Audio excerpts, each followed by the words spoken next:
નમસ્કાર ખેડૂત મિત્રો, હું જીતેન્દ્ર ફરીવાર આપણે એક ઓળખ ગામે પ્રગતિશીલ ખેડૂતોની મુલાકાતે આવ્યા છીએ કે જે લોકોએ આપણે અરિયન કંપનીના રોયલ અને કોહિનૂર ખાતરોનો ઉપયોગ એમના જીરાના પાકમાં કરેલો છે. તો એમનો ટૂંકો અભિપ્રાય અને લઈએ કે આ ખાતરો વાપરવાથી એમને એમના પ્લોટમાં કેવા ફેરફારો દેખાણા. તો એક તમારો ટૂંકો પરિચય આપી દો તો અમારા ખેડૂત મિત્રોને. ખેડૂત મિત્રો, મારું નામ બાવળિયા કિશનભાઈ નટવરભાઈ છે. અમે આ વખતે કોહિનૂર રોયલનો ઉપયોગ કરેલો છે અને દર વખત કરતાં દાણાની સાઇઝ વધારે દેખાય છે. તો કિશનભાઈ, ટૂંકમાં તમે તમારા જીરાના પ્લોટમાં કોહિનૂર અને રોયલ કેટલી બેગનો ઉપયોગ કરેલો છે? સમથિંગ વીઘા વાઇઝ એકનો તો કરેલો છે. વીઘે એક બેગ કોહિનૂર અને એક બેગ આપણે રોયલનો ઉપયોગ કરેલો છે. તો તમે દર વર્ષે ઉપયોગ કરતા કે આ વર્ષે જ રોયલ કોહિનૂરનો ઉપયોગ કરેલો? આ વર્ષે જ. પાયામાં ઉપયોગ કરેલો કે ઉપરથી છંટકાવમાં ઉપયોગ કરેલો? પાયામાં ઉપયોગ કર્યો હતો. ડીએપી વાપરેલું છે આપણે પ્લોટમાં કે નહીં? નહીં.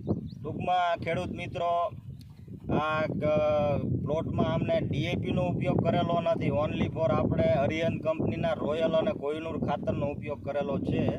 તો કરણભાઈ, એક પ્લોટ આમ દેખાડી દે તો ખેડૂત મિત્રોને કેવો છે રોયલ કોહિનૂરનો ઉપયોગ કર્યા પછી.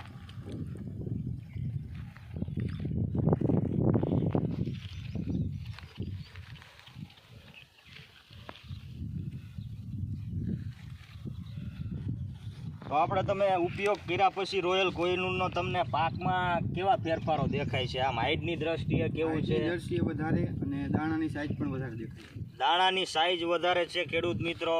હાઈટની દ્રષ્ટિએ સમકક્ષ અત્યારે ઘેરો સારામાં સારો ઊભો છે અને ચક્કરો સારા બંધાણા છે. દાણો પણ એકદમ ભરાવદાર ટપોરા જેવો બંધાણો છે.